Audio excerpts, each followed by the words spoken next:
So hello everyone, welcome to our class. And आज की class में हम सबसे इम्पोर्टेंट वीडियो करने जा रहे हैं पॉलिटिकल साइंस का आपके लिए, क्योंकि 22 तारीख को आपका पेपर है और 22 तारीख से पहले मैंने ये सोचा है कि आपका पूरा जितना भी सिलेबस है वो कवर करा दूंगा मैं कैसे ना कैसे करके। हमारी देखो, मैं आपको 5 सैम्पल पेपर कराऊंगा, ठीक है, 5 पेपर गेस्ट पेपर करा दूंगा। ये हमारा सैम्पल पेपर है, ठीक है, क्योंकि इस बार का जो पेपर पैटर्न है वो थोड़ा सा स्लाइटली आप देखो, आपने अगर देखा होगा ज्योग्राफी का जो आपका पेपर था वो कोई भी बच्चा ये नहीं बोला कि पेपर इजी था। मतलब मुझे भी ऐसा लगा कि पेपर मॉडरेट से थोड़ा सा हार्ड की तरफ ही था, मतलब इजी नहीं था। तो थोड़ा सा इसके लिए इम्पॉर्टेंट हो जाता है कि हमें इस साल का जो पेपर है ना वो अच्छे से देख लें, ताकि सीबीएसई का मूड हमें पता चल जाए, ठीक है। तो इस वीडियो में मैं सैम्पल क्वेश्चन पेपर को आपके सामने एनालाइज करूंगा और 3 सेक्शन जो है आपके, मतलब एमसीक्यू हो गए, फिर शॉर्ट हो गए, फिर लॉन्ग हो गए, ठीक है, इन सब को, इन सेक्शंस को कैसे किस मेथड से सॉल्व करना है, कैसे क्वेश्चंस आ सकते हैं, इन सब को मैं थोड़ा सा पहले इस वीडियो में समझूंगा आपके साथ में, ठीक है, आपको बताऊंगा। एंड देन इसी हिसाब से मैं अपना गेस्ट पेपर बनाऊंगा, ठीक है। और कुछ मोस्ट इंपॉर्टेंट टॉपिक्स जो हैं कि मुझे लगता है कि इस बार जो बोर्ड्स में आने के बहुत ज़्यादा चांसेस हैं, वो भी मैं आने वाली वीडियोस में आपको हाईलाइट करा दूंगा, ठीक है। साथ में मैं आपको अलग से जो कार्टून बेस्ड क्वेश्चंस होते हैं वो भी कराऊंगा और मैप बेस्ड के क्वेश्चंस वो भी करा दूंगा, ठीक है। तो देखो, सबसे पहले एक बात मैं बता दूं, इस वीडियो में जितने भी सेक्शंस हैं, ठीक है, मतलब जैसे एमसीक्यू है, ठीक है, तो जैसे क्रिकेट, आपको पता होगा जो क्रिकेट गेम होता है उसमें 3 फॉर्मेट होते हैं, T20, ODIs और टेस्ट क्रिकेट। तो तीनों को खेलने का मेथड जो होता है ना अलग होता है। तो उसी तरह जो हमारा एग्जामिनेशन होता है, एग्जामिनेशन पैटर्न होता है, उसमें 3 सेक्शंस होते हैं, आपको पता होगा। सेक्शन ए यानी मल्टीपल चॉइस क्वेश्चंस, ठीक है। सेक्शन बी यानी आपका जो शॉर्ट टाइप क्वेश्चंस होते हैं 2-2 नंबर के, ठीक है। उसके बाद लॉन्ग क्वेश्चंस होते हैं जो 4 नंबर के होते हैं, और फिर एक्स्ट्रा लॉन्ग होते हैं जो 6 नंबर के होते हैं, ठीक है। तो सबको क्वेश्चन, सारे क्वेश्चन को करने का तरीका अलग अलग होता है, ठीक है। अब यही तरीका हर सेक्शन के लिए क्या होना चाहिए मैं आपको बता देता हूँ, और क्वेश्चंस को भी थोड़ा देख लेंगे कि क्वेश्चन कहाँ पे आपको इस बार पेपर में लगता है कि मुझे फंसा देगा आपको पेपर, ठीक है।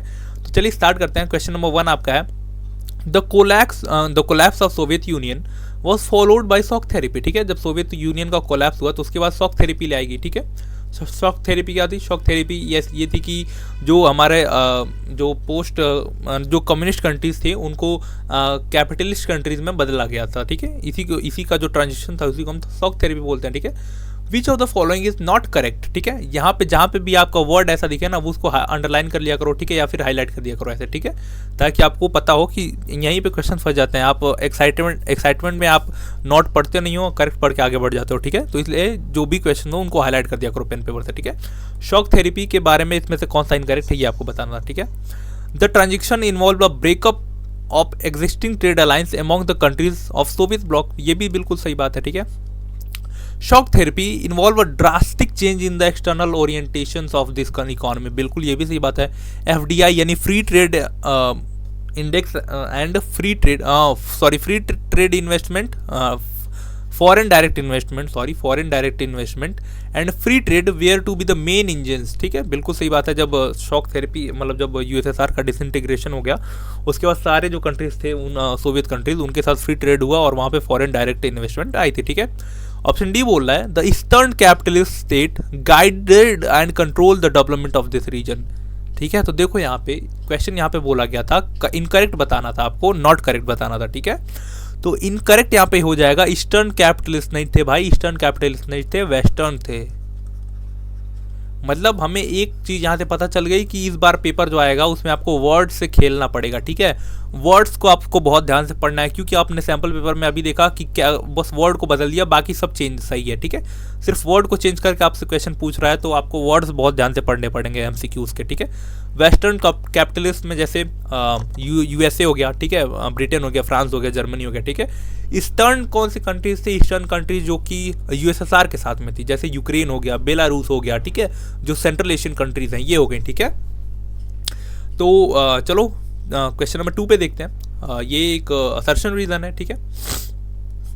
In December 1991 under the leadership of Yeltsin, Russia, Ukraine and Georgia, ठीक है, the 3 major republic of USSR declared that the Soviet Union was disbanded, ठीक है। मतलब 1991 में येल्सिन के लीडरशिप में रशिया, यूक्रेन और जॉर्जिया ने, ये जो 3 रिपब्लिक्स हैं, इन्होंने ये डिक्लेयर कर दिया था कि सोवियत यूनियन अब नहीं है, खत्म हो गया, टूट गया, ठीक है। The rise of nationalism lead to the various protest in post Soviet republic, मतलब नेशनलिज्म की जो भावना थी वो मेन रीज़न बनी थी प्रोटेस्ट का, ठीक है, पोस्ट सोवियत रिपब्लिक्स में, ठीक है। तो दोनों ऑप्शन सही हैं, ठीक है। बट देखोगे आप यहाँ पे भी एक गड़बड़ हुआ है। यहाँ पे ये जो रशिया, यूक्रेन एंड जॉर्जिया है, तो यहाँ पे आपको क्या लग रहा है, ये 3 कंट्रीज़ का नाम सही दिया हुआ है, यही 3 कंट्रीज थी? नहीं, जॉर्जिया, यूक्रेन एंड बेलारूस थे भाई, बेलारूस, ठीक है। तो option A and R true नहीं, A is false and R is true, ठीक है। तो देखो दूसरे से हमें क्या सीखने को मिल गया, ठीक है, दूसरे से हमें सीखने को मिल गया कि आपके जो कॉन्सेप्ट है, यानी जो आपको जो ह्यूमैनिटीज़ में थोड़ा सा जो इम्पोर्टेंट पार्ट होता है कि आपको थ्योरेटिकल ज़्यादा होना चाहिए, ठीक है। मतलब प्रैक्टिकल तो आप क्या, इसमें प्रैक्टिकल क्या ही होगे, आपको रट्टा वाला जो सिस्टम है वो याद होना चाहिए। मतलब आपको ये थ्योरी याद होनी चाहिए कि जब यूएसएसआर डिसइंटीग्रेट हुआ था उसमें सबसे पहले कौन से देश जो थे वो अलग हो गए थे, ठीक है। तो रशिया, बेलारूस एंड यूक्रेन, ये 3 कंट्रीज थी, ठीक है। तो हमें ये दूसरे से सीखने को मिला, ठीक है। ये ऐसे ही हम थोड़ा सा देख लेते हैं पैटर्न, ठीक है। क्वेश्चन देखो, वीडियो ध्यान से देखना, बहुत एंड तक मैं सब कुछ एक एक चीज़ आपको बताऊंगा, ठीक है। सिंपल सा मैच करना है आपको। 1 मिनट रुको, पानी पी लो थोड़ा सा। हाँ, कॉन्फिडेंस बिल्डिंग मेजर, ठीक है। कॉन्फिडेंस बिल्डिंग मेजर का मतलब क्या होता है, ठीक है। Process of डिसआर्मामेंट। सबसे पहले देखो, जो आपको आता हो वही देखते हैं, ठीक है। जैसे डिसआर्मामेंट का मतलब पता है, give up of certain type of weapons, ठीक है, यानी 1, ठीक है। तो चौथे का 1 कहाँ पे है, चौथे का 1, यानी ये दोनों गलत, ठीक है, ये दोनों गलत हो गए, ठीक है। चौथे का 1 हो गया, ठीक है। अलायंस, ठीक है, अलायंस का यही होगा, मतलब दूसरे coalition of a nation mean to deter और डिफेंस अगेंस्ट मिलिट्री अटैक, ठीक है। तो तीसरे का तीसरा ही होगा, तीसरे का तीसरा दोनों में है, ठीक है। तो ये भी है, ठीक है। Arms control regulating the acquisitions of development of weapons, ये भी सही है। तो ऑप्शन 2 का 4, ऑप्शन 2 का 4, तो ऑप्शन ए इज करेक्ट, ठीक है। सिंपल था, जो आपको पता है वही आप आगे करते रहो, ठीक है। In recent times the most of armed conflict have taken place in, ठीक है।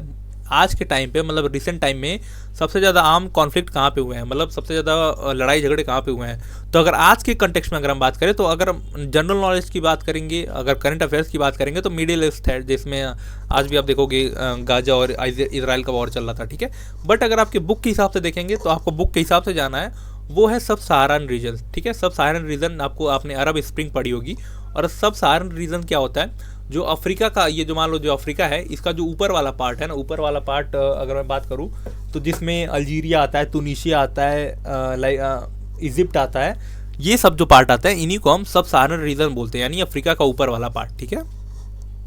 क्वेश्चन नंबर 5 की बात करें तो, ठीक है, इंपॉर्टेंट है ये क्वेश्चन, आपको बहुत ध्यान से पढ़ना चाहिए, ठीक है। रिसोर्स जियोपॉलिटिक्स, आज से पहले जो मेरे बैच के बच्चे थे, इन्होंने इस टॉपिक को ध्यान से देखा ही नहीं था। इस टॉपिक पे पहली बार क्वेश्चन हमारे मेरे सामने आया है, ठीक है। Resource geopolitics pertinent to the allocation of resource during cold war, ठीक है।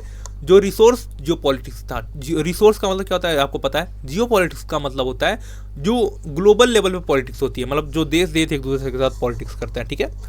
Oil is consider as the important resource on geopolitics, ठीक है। पहला स्टेटमेंट आपसे बोल रहा है कि जो रिसोर्स जियोपॉलिटिक्स होती है, यानी जो रिसोर्स के लिए पॉलिटिक्स होती है नेशनल लेवल, इंटरनेशनल लेवल पे, वो कोल्ड वॉर के टाइम पे बहुत ज़्यादा बड़े लेवल पे होती थी। मतलब रिसोर्स को यूएसएसआर भी कंट्रोल करना चाहता था, यूएस भी कंट्रोल करना चाहता था, और उसमें सबसे इंपॉर्टेंट कौन सा था, कौन सा रिसोर्स था, ऑयल रिसोर्स था। तो मतलब both statement 1 and 2 are correct, ठीक है। क्वेश्चन नंबर 6 पे अगर हम देखें, arrange the following into chronological order, ठीक है। देखो अब ये डेट पे क्वेश्चन आ गया, ठीक है, डेट पे क्वेश्चन है ये। तो इसका याद करने का सिंपल सा एक ही तरीका होता है, आप 2-3 बार रटोगे तो आपको याद हो जाएगा, ठीक है। 2-3 बार रटोगे इन द सेंस 2-3 बार आप खुद से पढ़ोगे ना, तो ऐसे ही याद हो जाएगा, ठीक है। या फिर आपको 2 या 3 भी पता होगी ना, तो वो भी याद हो जाएगा, ठीक है। थोड़ा सा हम देखते हैं कि अगर हमें 2 पता होगा तो हमें होगा कि नहीं। Energy conversation act, conversation act sorry, ये कब है, ये आया था 2001 में, ठीक है, 2001 में, ठीक है। पेरिस क्लाइमेट एग्रीमेंट, ये आया था 2015 में, ठीक है, 16 में, सॉरी 16 में। इलेक्ट्रिसिटी एक्ट कब आया था? ये आया था 2003 में, ठीक है। और मोंटेना प्रोटोकॉल आया था ये 1987 में, ठीक है, 1987 में, ठीक है। तो अगर हमें मान लो एक पता होता, एक इसमें तो क्या ही करूँगा मैं, अगर देखो इसमें से आना चाहिए आपका पहला 4, सबसे पहले 4 1 3 2, 4 1 3 2, 4 1 3 2, 4 1 3 2, ठीक है। चलो question number 7, the era of one party dominance in the India refer to the period of, ठीक है। One era of one party dominance किस एरा को हम बोलते हैं, ठीक है। तो era of one party dominance हम बोलते हैं 1952 से लेके 1967 तक, ठीक है। तो इसमें 67 है नहीं, तो 1952 से 1967 तक, ठीक है। और ऐसे देखने जाए, अगर हम ऐसे मतलब देखने जाए तो 1947 से ही बोल सकते हैं, 1947 से लेकर 1967 तक, ठीक है, 20 साल का पीरियड। क्यों? क्योंकि इसके पहले 1947 में जब हमने हमारी इंटरिम गवर्नमेंट बनी थी, interim government in the sense जो हमारे कॉन्स्टिट्यूशन को बना रही थी उस टाइम पे, जो जब हमारे इलेक्शन नहीं होते उस टाइम पे जो देश को कंट्रोल कर रही थी वो भी कांग्रेस की गवर्नमेंट थी, तो हम बोल सकते हैं। लेकिन आपकी बुक में 1952 से दिया हुआ है, तो आप इसी को लिख के आओगे, ठीक है। 1952 से 1967 तक ही हम वो era of one party dominance मानते हैं, ठीक है। Identify the correct pair, incorrect pair, ठीक है। इनकरेक्ट, अब आपको वर्ड यहाँ पे हाईलाइट नहीं है तो आपको यहाँ पे टिक लगा देना है ऐसे, ठीक है, ताकि आपको क्वेश्चन याद रहे, ठीक है।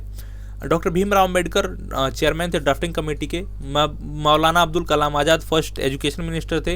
ये आपकी बुक में मेंशन है, एक एक चीज़ मेंशन है, ये नहीं आप बोल सकते कि ये बाहर से आया हुआ है, ठीक है। राजकुमारी Amrita Kaur Indian first health minister थी। आचार्य नरेंद्र देव, देखो, founding president of communist party of India, communist नहीं भाई, सोशलिस्ट। फिर एक हमने क्वेश्चन देखा जो अपन आपकी वर्ड्स पे था, ठीक है, वर्ड्स पे, तो इसलिए मैं बोल रहा हूँ क्वेश्चन को आपको बहुत ध्यान से पढ़ना है, ठीक है, नहीं तो ऐसे ही गड़बड़ होती रहेगी, ठीक है। देखो 20 दिन में मैं पूरा आपका सिलेबस पूरा कराऊंगा, तो 20 दिन में थोड़ा सा आपको 20 दिन तो ज़्यादा हो जाएगा क्योंकि 22 कोई पेपर है आपका, तो मैं मैक्सिमम 20 तारीख तक आपका पूरा खत्म करा दूंगा, तो ठीक है। तो फॉलो करिए चैनल को हमारे, ठीक है। तो देखो question number 9, which conference marked as zenith of India's engagement with the newly independent Asian and African nations, मतलब जो एशियन और अफ्रीकन की जो यूनिटी थी, एशियन और अफ्रीकन कंट्रीज की, उसका सबसे पीक पॉइंट कौन था? जिनित। देखो अब ऐसे वर्ड्स जो है ना, मतलब आपके जो पेपर आएगा वो हिंदी इंग्लिश दोनों में होता है, तो जो क्वेश्चन में आपको थोड़ा सा भी कन्फ्यूजन लगेगा उसको आप हिंदी वाले में देख सकते हो, ठीक है, ताकि आपको ज़्यादा क्लियरिटी मिल सके, ठीक है। तो जब अगर मैं बात करूँ पीक पॉइंट की अफ्रीको एशियन रिलेशंस की, तो वो था बांडुंग कॉन्फ्रेंस के टाइम पे। इसी के टाइम पे जो हमारा क्या बोलते हैं वो जो फॉर्मेशन हुआ था नाम का, ठीक है, बांडुंग कॉन्फ्रेंस 1955 में, ठीक है, 1955 में बना था, ठीक है।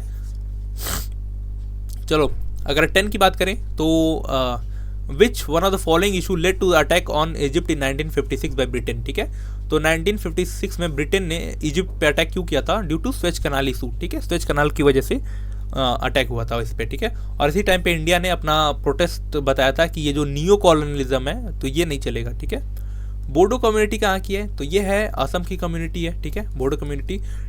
इसका जो एरिया है इसको हम एक ट्राइबल एरिया के नाम से भी जानते हैं, ठीक है, ट्राइबल एरिया है ये, ठीक है। अब क्वेश्चन है which one of the following schedule of the Indian Constitution allow complete autonomy to the different tribes to preserve their practice and customary laws, ठीक है, ये आपको बताना है मुझे कमेंट में, ठीक है, क्योंकि ये इसके लिए थोड़ी सी आपको मेहनत करनी पड़ेगी और उसी बहाने आप थोड़ा सा बुक तो देखोगे, कम से कम थोड़ा सा लाइन पढ़ोगे, ठीक है। तो ये चैप्टर आप खोलो, ठीक है, आपको ही पता होगा, और ये क्वेश्चन का आंसर हमारे कमेंट सेक्शन में दो, ठीक है। देखो मैंने 11 बता दिया और 12वां देखो ये डेप्थ में है, ये मैं बोल सकता हूँ कि ये डेप्थ का क्वेश्चन है, ठीक है, डेप्थ का क्वेश्चन है, ठीक है। और थोड़ा सा माइंड पे भी क्वेश्चन है, मतलब माइंड का मतलब इन द सेंस कि आपको थोड़ा सा रिकॉल करना पड़ेगा, ठीक है। चलो सेक्शन बी, मतलब सेक्शन ए में हमने देख लिया कि जो क्वेश्चंस हैं वो थोड़े से ट्रिकी हैं, ठीक है, थोड़े से ट्रिकी हैं, कुछ आपको कंफ्यूज करने के लिए हैं, कुछ आपको ध्यान से पढ़ने के लिए। अगर आपने क्वेश्चन को ध्यान से पढ़े तो आपके क्वेश्चन आराम से सॉल्व हो जाएंगे, ठीक है। तो सेक्शन ए को आपको बहुत ध्यान से पढ़ के चलना है, ठीक है। और सेक्शन बी की अगर बात करें तो क्वेश्चन 1 बोल रहा है, क्वेश्चन नंबर 13 इसमें, न्यूक्लियर वेपन एज डेटरेंस और defence have limited uses against contemporary security threats to the state, explain the statement, ठीक है। देखो अब क्वेश्चन क्या बोल रहा है, जो न्यूक्लियर वेपन होता है ये एक डिफेंस का तरीका होता है। मतलब न्यूक्लियर वेपन अगर किसी कंट्रीज के पास है तो वो उसके ऊपर कोई कंट्री अटैक करने से पहले 10 बार सोचेगी, ठीक है। बट आज के टाइम पे अगर हम देखें तो it have limited uses against contemporary security threats, ठीक है। मतलब आज के टाइम पे जो स्टेट्स के सामने चैलेंज आते हैं, कंटेम्परेरी सिक्योरिटी के जो चैलेंजेस हैं, वो उसमें न्यूक्लियर वेपन का कोई काम नहीं है। मतलब उसमें न्यूक्लियर वेपन जो है वो किसी काम का नहीं है। जैसे अगर मैं बात करूँ तो इसमें अगर मैं बात करूँ तो जैसे टेररिज्म आया, ठीक है, टेररिज्म है, ठीक है। तो ये जो अगर है टेररिज्म का है, तो अगर मान लो हमारे ऊपर पाकिस्तान से कोई टेररिस्ट अटैक करता है तो हम न्यूक्लियर वेपन का तो यूज़ करेंगे नहीं, ठीक है। तो न्यूक्लियर वेपन यहाँ पे भी खराब है, क्योंकि कंटेम्परेरी जो सिक्योरिटी है, हमारे जो थ्रेट है हमारे कंट्रीज़ को, उसमें न्यूक्लियर वेपन तो काम आएगा नहीं। न्यूक्लियर वेपन सिर्फ लार्ज स्केल वॉर में काम आएगा, ठीक है। या फिर अगर हम बात करें साइबर वॉरफेयर की, साइबर वॉरफेयर, ठीक है, साइबर वॉरफेयर की बात करें तो आपके ऊपर किसी ने साइबर अटैक किया आपकी कंट्रीज के ऊपर, तो ये तो नहीं होगा ना कि आप न्यूक्लियर वेपन यूज़ कर दोगे उस कंट्री के खिलाफ या जहाँ पे वो रहेगा उसके खिलाफ, ठीक है। तो ये भी कोई लिमिटेड यूज़ है, ठीक है। जो न्यूक्लियर वेपन होता है उसका लिमिटेड यूज़ है, ठीक है। तो हम कभी कहीं यूज़ नहीं कर सकते। जो हमारे कंटेम्परेरी सिक्योरिटी चैलेंज का ही मतलब होता है कि जो मॉडर्न डे चैलेंजेस हैं, ठीक है, मॉडर्न डे चैलेंजेस में न्यूक्लियर वेपन का कोई काम ही नहीं है। सिर्फ हमने रखा है उसको ताकि हम सेल्फ डिफेंस में काम कर पाएँ। और आज के टाइम पे वॉर वही जस्टिफाई कर सकता है जो सेल्फ डिफेंस में लड़ रहा हो, ठीक है। और मैं क्वेश्चन नंबर 14 की बात करूँ तो ये देखो क्वेश्चन थोड़ा सा ट्रिकी था, ठीक है।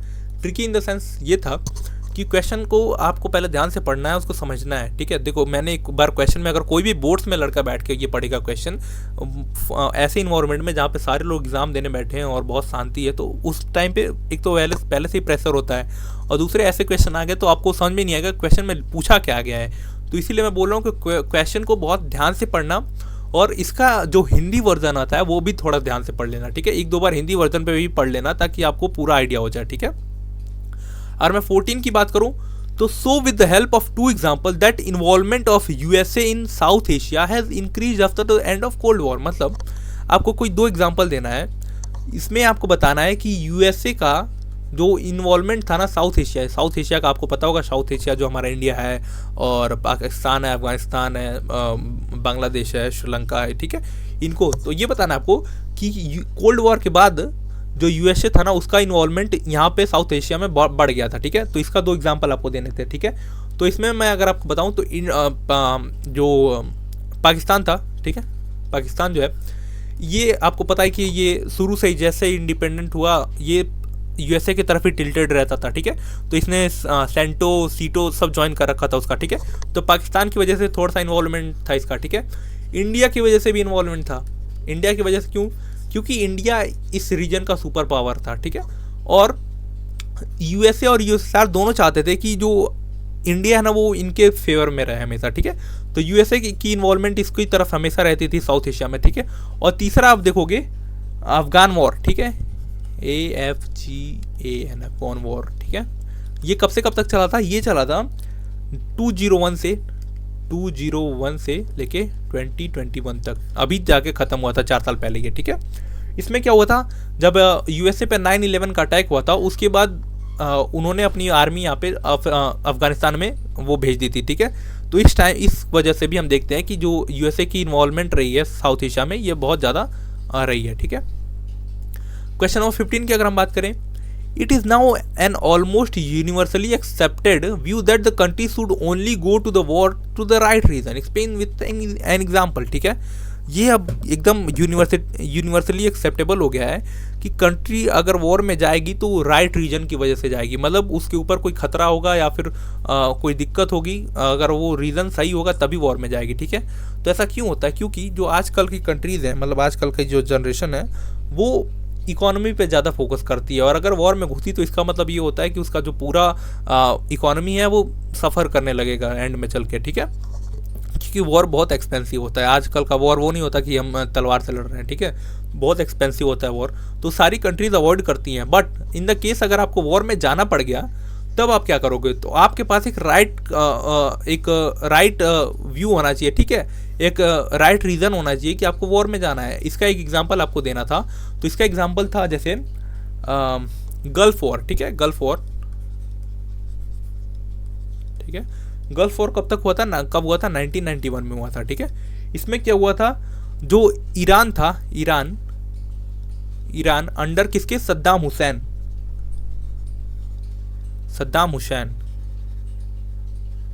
हुसैन के अंडर में इन्होंने क्या किया था, इन्वेड कर दिया था कुवैत को,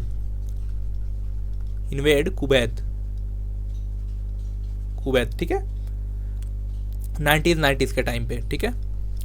अब इसको कुवैत को बचाने के लिए क्या हुआ था, यूएसए ने एंड यूएन ने अपनी जो पीस कीपिंग फोर्स है यहाँ पे उतार दी थी, ठीक है,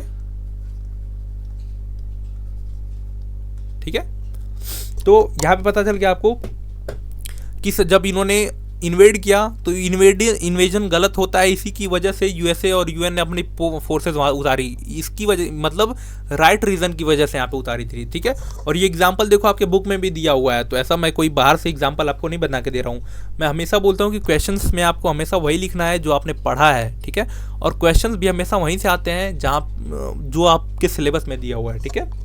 तो आपको इसमें से ये पता चल गया, जब वॉर होती है तो या सिर्फ आज के टाइम पे अगर वॉर होगी तो या तो सिर्फ सेल्फ डिफेंस के लिए होगी, ठीक है, या फिर जो सिविलियंस हैं यानी जो लोग हैं उनको प्रोटेक्ट करने के लिए होगी, ठीक है। ह्यूमन इंटरवेंशन होगा, जब मतलब बड़े लेवल पे कोई मारना चालू करेगा किसी को, तब वॉर स्टार्ट हो सकती है, ठीक है। तो ये क्वेश्चन हमें मतलब सेक्शन भी अभी हम देख लेते हैं क्या क्या है, मतलब 3 क्वेश्चन तो थोड़े से ट्रिकी लगे हैं मुझे, ठीक है। क्वेश्चन नंबर 16 देखते हैं, Did the prevalence of one party dominance in India affect the democratic nature of Indian politics, ठीक है, express your opinion, ठीक है। मतलब जो वन पार्टी डोमिनेंस था, मैंने अभी बताया वन पार्टी डोमिनेंस कब से कब तक था, 1952 से लेकर 1967 तक, ठीक है। तो इसका मतलब क्या था, इसका मतलब ये था, क्वेश्चन में बोला गया है कि एक ही पार्टी इतने साल से लगातार वो कर रही थी, इसका मतलब ऐसा तो नहीं था कि ये इंडिया की जो डेमोक्रेसी है उस पे उसके नेचर पे कोई इम्पैक्ट आ रहा था इसका, ठीक है। तो ऐसा बिल्कुल नहीं है। क्यों, देखो डेमोक्रेसी का मतलब क्या होता है, डेमोक्रेसी का मतलब होता है कि सबको इक्वल चांस मिलना चाहिए, ठीक है, सबको इक्वल चांसेस मिलने चाहिए, ठीक है। हमेशा फ्री एंड फेयर इलेक्शन होना चाहिए, सबको वोट करने का राइट होना चाहिए, ठीक है। तो देखो 1952 से 1967 तक एक ही पार्टी का डोमिनेंस था, मतलब एक ही पार्टी हमेशा इलेक्शन जीतती थी। इसका मतलब ये नहीं है कि इंडिया की जो डेमोक्रेटिक नेचर था उस पर कोई प्रश्न चिन्ह यानी आप क्वेश्चन मार्क लगा रहे हो, ऐसा कोई मतलब नहीं था। क्यों, क्योंकि ये जो पीरियड था इसमें हमने free and fair election conduct किए थे, इलेक्शन हमने कंडक्ट किए थे। ऐसा नहीं था कि हमने बिना इलेक्शन के हमने 20 साल तक राज किया, हमने इलेक्शन कंडक्ट किया था, लोगों ने इस जो डोमिनेंस था इसको सपोर्ट किया था, ठीक है। और अगर मैं बात करूं तो इसी टाइम में आप देखोगे कि ऑपोजिशन का ग्रोथ भी हो रहा था, ऑपोजिशन का ग्रोथ। अगर हमने हमारे डेमोक्रेसी जो हमारा जो डेमोक्रेटिक नेचर है इस पे हमने अगर क्वेश्चन मार्क, इस पे अगर कोई इफेक्ट होता है इसका, तो जो ऑपोजिशन था ये ग्रो ही नहीं कर पाता, सिंपल सी बात है। तो इसका मतलब ये नहीं है, मतलब वन पार्टी डोमिनेंस का मतलब ये नहीं है कि हमारा कोई जो डेमोक्रेसी है वो खतरे में है। आज ऐसे तो आज भी आप देखोगे तो आज 10 साल होने वाले हैं, ठीक है, 2014-24 होने वाली है, 10 साल होने वाले हैं, 3 बार इलेक्शन हो चुके हैं, बट अभी भी एक पार्टी का डोमिनेंस है ना। तो बस ऐसे ही सिंपल था, उस टाइम पे भी यही होता था, डेमोक्रेसी हमेशा रहेगी, बनी रहेगी यहाँ पे, ठीक है। चलो क्वेश्चन नंबर 17 देखते हैं हम, ठीक है। क्वेश्चन नंबर 7, एक मिनट इसको इरेज कर लो थोड़ा सा। क्वेश्चन नंबर 17 अगर देखूं, explain any 2 reasons behind led to a multi party alliance system in India politics since 1989। मतलब 2 रीजन आपको बताने हैं क्यों 1989 के बाद मल्टी पार्टी अलायंस सिस्टम बनने लगा, ठीक है। तो इसके 2 रीजंस आपको बताने हैं, ठीक है, इस क्वेश्चन में। तो पहला इसमें आप रीजन दे सकते हो, जैसे इसमें आपका पहला रीजन था जैसे decline of Congress dominance, decline of Congress dominance, ठीक है, कांग्रेस डोमिनेंस खत्म हो रहा था इसकी वजह से, मतलब कोई एक सिंगल पार्टी नहीं बची थी, ठीक है। और दूसरा इसका रीजन आप दे सकते थे राइज ऑफ रीजनल पार्टीज, ये आई है भाई, 1 मिनट रुको यार, सही से बना देता हूँ, ठीक है, राइज ऑफ रीजनल पार्टी, ठीक है। जैसे तमिलनाडु में कौन था, DMK, DMK, AIADMK, AIADMK। UP में कौन था? SP, BSP, ठीक है, समाजवादी पार्टी, बहुजन समाजवादी पार्टी, ठीक है। वेस्ट बंगाल में कौन था? तृणमूल कांग्रेस, TMC, ठीक है। और इन्हीं तीन मतलब इतनी सब चीज़ों की वजह से अलग अलग कोलेशन बनने लगे, जैसे NDA हमने सुना है, नेशनल डेमोक्रेटिक अलायंस, ठीक है। हमने सुना है UPA, ठीक है, UPA। हमने सुना है यूनाइटेड फ्रंट, ठीक है। तो रीज़न मैंने बता दिए कि क्यों 1989 के बाद से मल्टी पार्टी डोमिनेंस स्टार्ट हुआ था, ठीक है। अब क्वेश्चन अगर देखें, एक मिनट थोड़ा सा ये इरेज कर लूँ, ठीक है। क्वेश्चन नंबर 18 बहुत सिंपल सा क्वेश्चन है, बहुत, इसमें तो कोई दिक्कत ही नहीं है, ठीक है। List 2 models of development and give reason for the model adopted by India, ठीक है। मतलब जब इंडिया इंडिपेंडेंट हुआ तो इसके पास 2 मॉडल थे डेवलपमेंट के। पहला मॉडल था कैपिटलिस्ट, दूसरा मॉडल था सोशलिस्ट, ठीक है। इंडिया ने क्या अपनाया? इंडिया ने अपनाया मिक्स्ड, ठीक है। अब इंडिया ने मिक्स्ड क्यों अपनाया? इसके 2 रीजन थे, ठीक है। इसका रीजन था India need both economic growth and social welfare, ठीक है। तो हमारा जो इकोनॉमिक ग्रोथ था ये हमने कैपिटलिस्ट से ले लिया, और जो सोशल वेलफेयर था ये हमने सोशलिस्ट से ले लिया, ठीक है। तो मिक्स्ड इकोनॉमी अपने अपनाई, ठीक है। अब देखो क्वेश्चन सेक्शन बी की अगर मैं बात करूँ तो ये सबसे टफ जो सेक्शन होता है ना, ये सबसे टफ सेक्शन होता है। क्यों? क्योंकि इसमें आपसे क्वेश्चन बहुत छोटे लिखने होते हैं, मतलब 4 लाइन में अगर आप क्वेश्चन लिख के खत्म कर दोगे तो सही हो जाएगा, ठीक है। 2 नंबर का क्वेश्चन होता है, और जो छोटे क्वेश्चन होते हैं ना बहुत ट्रिकी होते हैं, ये बहुत दिक्कत देते हैं पेपर में, ठीक है। बड़े वाले क्वेश्चन अभी दिक्कत नहीं देंगे, अभी देखना आप, ठीक है। ये 4 नंबर का क्वेश्चन है, ठीक है। सेक्शन सी मतलब 4 नंबर का क्वेश्चन है। पहला, list 4 directive principles of state policy that aim to promote international peace and security. मतलब आपको 4 DPSP बताने हैं जो इंटरनेशनल पीस को प्रमोट करते हैं, ठीक है। सिंपल सा, DPSP क्या होते हैं? DPSP, ठीक है, आर्टिकल 51, ठीक है। इसमें क्या होता है? Directive principle of state policy, ठीक है। इसमें हम बात करते हैं, हमारे DPSP में लिखा हुआ है, ठीक है, promotion of international peace, promotion of INT international peace. आप एब्रिब्रिएशन का यूज नहीं करोगे, INT डॉट नहीं लिखोगे, इंटरनेशनल पूरा लिखोगे, ठीक है, पेपर में। मैं यहाँ पे लिख रहा हूँ बस, international peace, just relations with countries, ठीक है। मतलब साफ रिलेशन रखना है, कोई भेदभाव नहीं करना, ठीक है। रिस्पेक्ट इंटरनेशनल लॉ, ठीक है। हम ये लॉ, इंटरनेशनल जो लॉ है वो उसकी रिस्पेक्ट करेंगे, ठीक है। 4 नंबर का था, 4 पॉइंट बताने, ठीक है। सेटलमेंट ऑफ इंटरनेशनल डिस्प्यूट,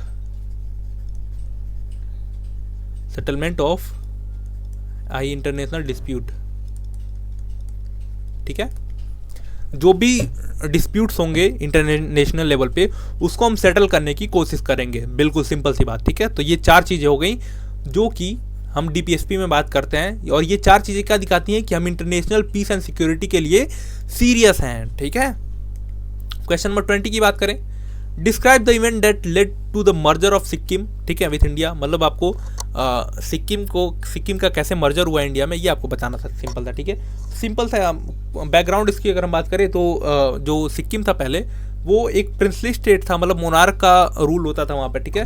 लेकिन क्या हुआ 1973 में क्या हुआ यहाँ पे, ठीक है, पॉलिटिकल अनरेस्ट हुआ। मतलब यहाँ पे जो लोग थे वो लोग मोनार्क से खुश नहीं थे और डेमोक्रेसी की डिमांड कर रहे थे, ठीक है। फिर क्या हुआ 1974 में क्या होता है, इंडिया इंटरवेंशन करता है वहाँ पे, ठीक है। फिर वहाँ पे 1975 में क्या होता है, रेफरेंडम होता है। रेफरेंडम मतलब वहाँ पे वोटिंग होती है कि कितने लोग रहना चाहते हैं इंडिया के साथ, ठीक है। तो यहाँ पे 97.5% लोग बोलते हैं कि हम इंडिया के साथ जाना है, ठीक है। उसके बाद क्या होता है हम अपने कॉन्स्टिट्यूशनल में 36th अमेंडमेंट करते हैं, 36th अमेंडमेंट करते हैं, और जो सिक्किम होता है उसको 22nd स्टेट, मतलब 22 नंबर का जो स्टेट है वो बनाते हैं। ठीक है, कब बनता है ये? मई 1975 में। ठीक है, समझ में आ गई बात आपको? चलो आगे बढ़ते हैं। अब वीडियो ज़्यादा लंबी नहीं करूँगा मैं, ठीक है, तो प्लीज़, ठीक है। A Soviet disintegration was the consequences of many different factors। मतलब जो सोवियत यूनियन का डिसइंटीग्रेशन हुआ था, ये बहुत सारे फैक्टर इसके पीछे रिस्पॉन्सिबल थे। ये आपको देखो 4 नंबर में कितना सिंपल सा क्वेश्चन पूछा है भाई, ये पहला ही चैप्टर, इसको तो सारे बच्चे का रटा होना चाहिए।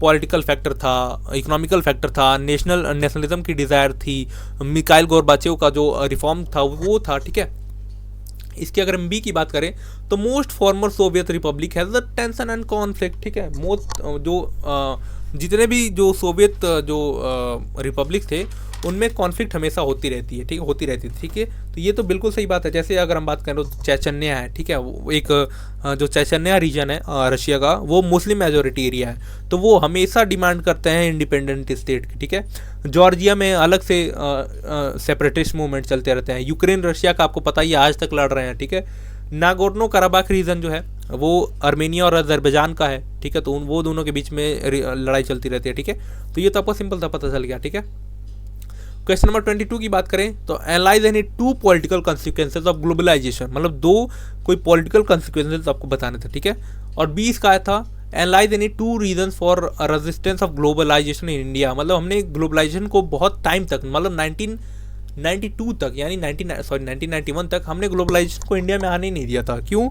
इसके पीछे 2 रीज़न थे। ठीक है, क्योंकि अगर ग्लोबलाइजेशन हम कर दिया होता, हमने अपनी इकोनॉमी को ओपन कर दी होती, तो हमारे जो डोमेस्टिक इंडस्ट्रीज हैं उनके ऊपर खतरा आ जाता। ठीक है, और दूसरा इसका सोशल एंड कल्चरल जो कंसर्न था वो हमको बहुत चिंता में डाल रहा था कि हमारे जो कल्चर है वो खत्म हो जाएगा, मतलब हमारे ऊपर वेस्टर्न कल्चर का डोमिनेंट आ जाएगा। ठीक है, और मैं 23 की बात करूँ क्वेश्चन की, तो explain the factor that led to the conflict between judiciary and parliament in 1953। ये भी क्वेश्चन मैंने पहली बार देखा है।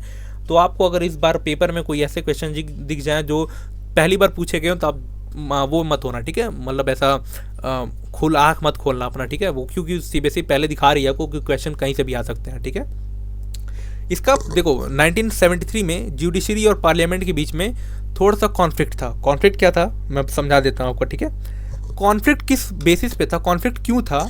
क्योंकि जो जुडिशरी है हमारी, ये हमेशा बोलती है कि पार्लियामेंट कॉन्स्टिट्यूशन को अमेंड कर सकता है, बट उसके जो बेसिक फीचर्स हैं, मतलब जैसे फंडामेंटल राइट्स हो गए, जो डेमोक्रेसी हो गई, उनको चेंज नहीं कर सकता। ठीक है, अब ये तो जुडिशरी बोलती है, बट पार्लियामेंट करना क्या चाहता था? पार्लियामेंट में उस टाइम पे गवर्नमेंट थी इंदिरा जी की। ठीक है, और इंदिरा जी जो सोशलिस्ट पॉलिसीज थी, जैसे लैंड रिफॉर्म्स की पॉलिसी थी, ये इंप्लीमेंट करना चाहती थी। ठीक है, लैंड रिफॉर्म्स का मतलब क्या होता है? जितने भी लैंड होते हैं, मतलब आपको पता होगा कि कुछ ऐसा सोसाइटी में वो है, मतलब वर्ग है, यानी सेक्शन है जिसके पास बहुत ज़्यादा लैंड है, और कुछ ऐसे लोग हैं जिनके पास कोई थोड़ा सा भी लैंड नहीं है। ठीक है, तो लैंड रिफॉर्म में क्या होता है कि हम ये जो बड़ा लैंड होता है ना, इनसे लेके सबको बराबर पार्ट में डिवाइड कर देते थे। ठीक है, और उस टाइम पे क्या था? उस टाइम पे राइट टू प्रॉपर्टी हुआ करती थी, एक फंडामेंटल राइट।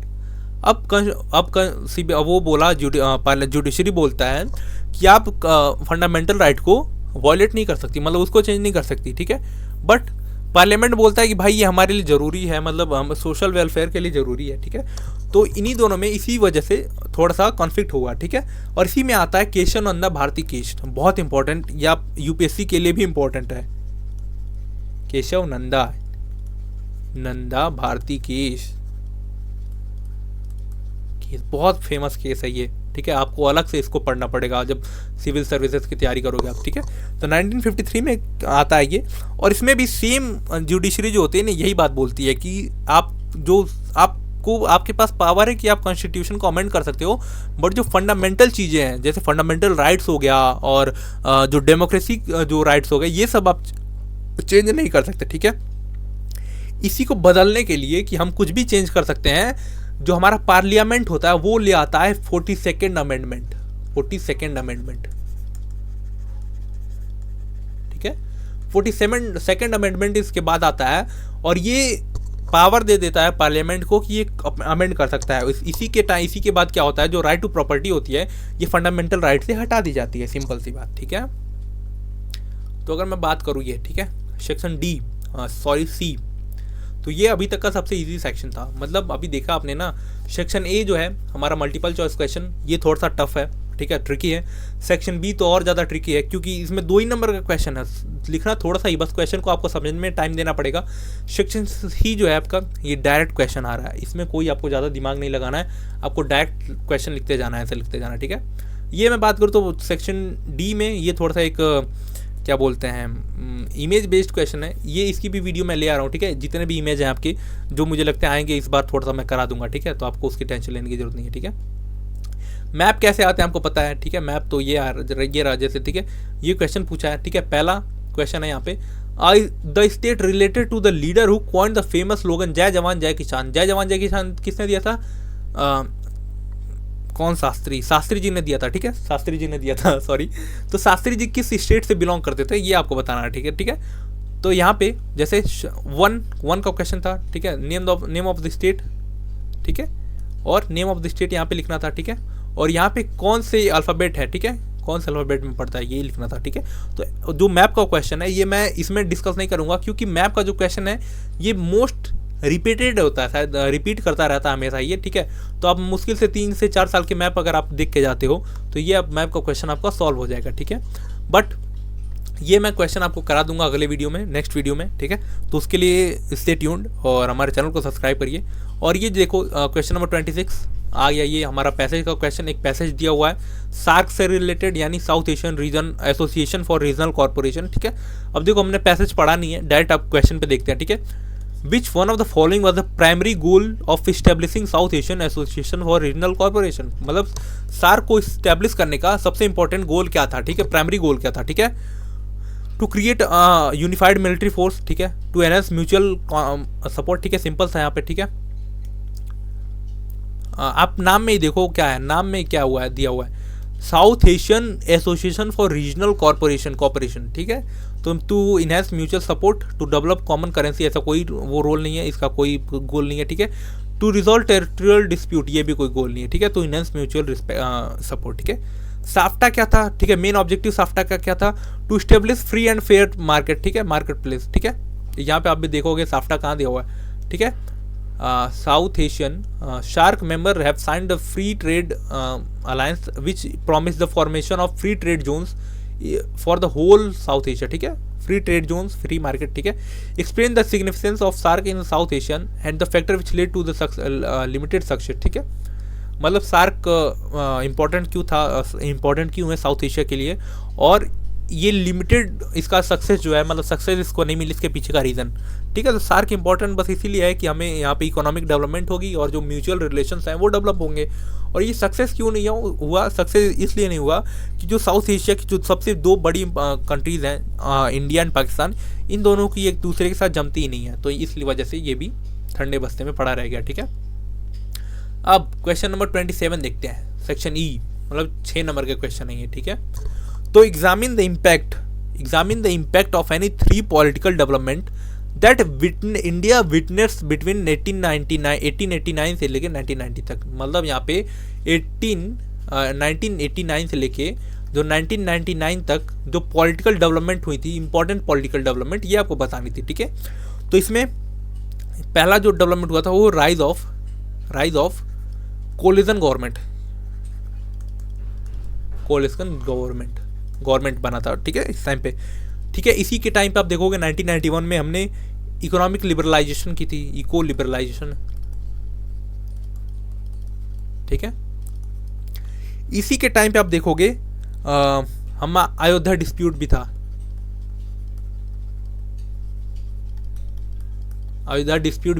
तो इन्हीं तीनों चीज़ों को आप थोड़ा सा अपग्रेड करके लिख सकते हो, ठीक है, और बढ़ा के लिख सकते हो, या फिर आपको थोड़ा सा और कोई अगर और पॉइंट लगता हो तो वो भी आप यहाँ पे लिख सकते थे, ठीक है। और मैं 28 की बात करूँ तो क्वेश्चन है, describe the social economic impact of partition of British India 1947, ठीक है। तो आपको याद रखना है, आपको सोशल और इकोनॉमिकल इम्पैक्ट ही बताने थे, ठीक है। सोशल और इकोनॉमिकल, पॉलिटिकल इम्पैक्ट नहीं बताने थे, ठीक है। सोशल और इकोनॉमिकल इम्पैक्ट की अगर मैं बात करूं तो मास डिस्प्लेसमेंट ऑफ रिफ्यूजीज, ठीक है, मास डिस्प्लेसमेंट हुई थी रिफ्यूजीज की, ठीक है। इकोनॉमिकल डिस्ट्रप्शन हुई थी, मतलब डिवीजन ऑफ रिसोर्सेज, मतलब जो रिसोर्सेज थे वो इंडिया और पाकिस्तान के बीच में इक्वली डिवाइड हो गए थे, ठीक है। और एग्रीकल्चर क्राइसिस हो गया था उस टाइम पर, ठीक है। जैसे आपको पता होगा जो पंजाब का एरिया है, वो पंजाब का एरिया सबसे ज़्यादा फ्लरिश एरिया है, यहाँ पे सबसे ज़्यादा खेती होती है। लेकिन क्या हुआ, जब इंडिया पाकिस्तान का डिवीज़न हुआ तो पंजाब को भी 2 पार्ट में डिवाइड किया गया था, ठीक है। तो जो पंजाब की तरफ पाकिस्तान चला गया, सॉरी, जो पाकिस्तान की तरफ पंजाब चला गया, वो भी वहाँ पे बहुत अच्छी खासी खेती होती थी, ठीक है। और जो इंडिया की तरफ रह गया, ये छोटा पार्ट रह गया, ठीक है। तो एग्रीकल्चर भी क्राइसिस हुआ, ठीक है। कम्युनल वायलेंस बहुत बड़े लेवल पे हुए थे, ठीक है। और जो विमेन और चिल्ड्रन थे वो उन्होंने बहुत ज़्यादा सफ़र किया था, ठीक है। तो क्वेश्चन नंबर 29 की बात करूँ, evaluate the effectiveness of European Union as the most prominent regional organisation, ठीक है। तो इसमें सिंपल था, यूरोपियन यूनियन के बारे में बताना था आपको, ठीक है। अब देखो, ये 6 नंबर के क्वेश्चंस हैं, ठीक है, 6 नंबर के क्वेश्चंस हैं। तो इसमें सिर्फ आपको जो क्वेश्चन पूछा है यही लिख के नहीं आना है, यूरोपियन यूनियन से जितनी चीज़ें आपसे रिलेट होंगी, ठीक है। ये बना कैसे था, ठीक है, इसके पीछे बनने की कहानी, ठीक है, 2-4 लाइन में। फिर इसने जो क्वेश्चन पूछा है ये, फिर इसके जो चैलेंजेस एंड लिमिटेशंस हैं ये सब आपको लिखना होता है 6 नंबर के क्वेश्चन में। मतलब 6 नंबर का क्वेश्चन आपका पूरे नॉलेज का पैकेज होता है, जितना आपने पढ़ा है सब उसमें भर दो, ठीक है, ताकि आपको अगर कहीं से 1-2 नंबर कट भी रहे हो तो उसमें थोड़े से मैनेज हो जाए, ठीक है। क्वेश्चन नंबर 30 की बात करूं तो after the end of cold war the United Nation is working in accordance with the challenge with the change the realities of the world. मतलब हम क्वेश्चन बोल रहे हैं with 6 argument, justify the statement with 6 argument. मतलब क्या बोल रहा है, कोल्ड वॉर के बाद जो है यूनाइटेड नेशन ने जो वर्ल्ड में जो चेंजेस आए हैं, जो नया चैलेंज आया उन पे काम करता है, उनको सॉल्व करने की कोशिश करता है। इसको आपको स्टेटमेंट देना है, ठीक है। तो देखो, कोल्ड वॉर के टाइम पे क्या होता था, जो यूनाइटेड नेशन था ये सिर्फ बस यूएसएसआर को और जो यूएस था इनको बैलेंस करने में ही रह जाता था। मतलब जो और चैलेंजेस थे पृथ्वी पे यानी वर्ल्ड में, उसको टैकल नहीं करते थे, ठीक है। लेकिन जब कोल्ड वॉर एंड हो गया तो जो यूएन है उसका फोकस और सारी प्रॉब्लम्स पे गया, जैसे फोकस ऑन ह्यूमन राइट पे। मतलब जो ह्यूमन राइट का जो कहीं पे भी वायलेशन होता है तो वहाँ पे जो यूनाइटेड नेशन है वो इंटरवीन करता है, ठीक है। जो पीस कीपिंग फोर्स है एंड कॉन्फ्लिक्ट रिस्टोरेशन, मतलब जहाँ पे कॉन्फ्लिक्ट होता है उसको रिस्टोर करने का काम और वहाँ पे पीस कीपिंग फोर्स भेजने का काम भी यूनाइटेड नेशन ही करता है, ठीक है। जो सस्टेनेबल डेवलपमेंट अचीव करने का काम भी हमारा यूनाइटेड नेशन ही कर रहा है, जो नए नए चैलेंजेस हैं हमारे वर्ल्ड के सामने, ठीक है।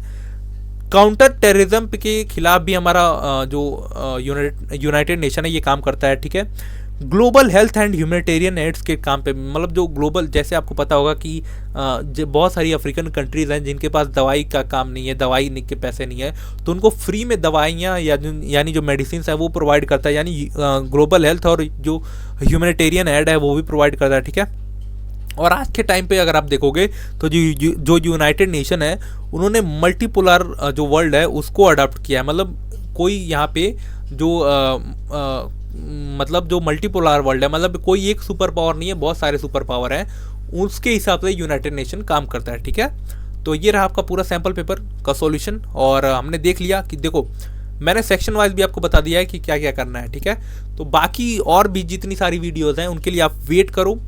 इसके बाद जो मैं वीडियो ले आ रहा हूँ उसमें मैं बुक वाइज, मतलब बुक 1 के जो इंपॉर्टेंट टॉपिक्स हैं, बुक 2 के जो इंपॉर्टेंट टॉपिक है वो आपसे मार्क करा दूंगा, ताकि आपके जो 10 दिन बचे हैं उनमें आप उस टॉपिक पे ज़्यादा फोकस करो, ठीक है। और उसके बाद मैं मैप के क्वेश्चन ले आ दूंगा। एंड देन अगर आप बोलोगे, आपका अच्छा रिस्पॉन्स रहा, तो मैं वो जो इंपॉर्टेंट टॉपिक्स हैं उनको एक्सप्लेन भी कर दूंगा साथ में। एंड देन मैं आपको कराऊंगा 5 सैम्पल पेपर, मतलब 5 गेस्ट पेपर। आपको पता होगा ज्योग्राफी में जो मैंने 5 गेस्ट पेपर कराए थे, कई तो क्वेश्चन डायरेक्ट उठ के आए हैं उसमें से, और जो चार्ट मैंने कराए थे भाई उससे भी जो डिट्टो चार्ट, बस डेटा बदल के क्वेश्चन आ गया था एक पेपर में। तो बहुत सारा मटेरियल मेरे पास है आपके लिए, ठीक है।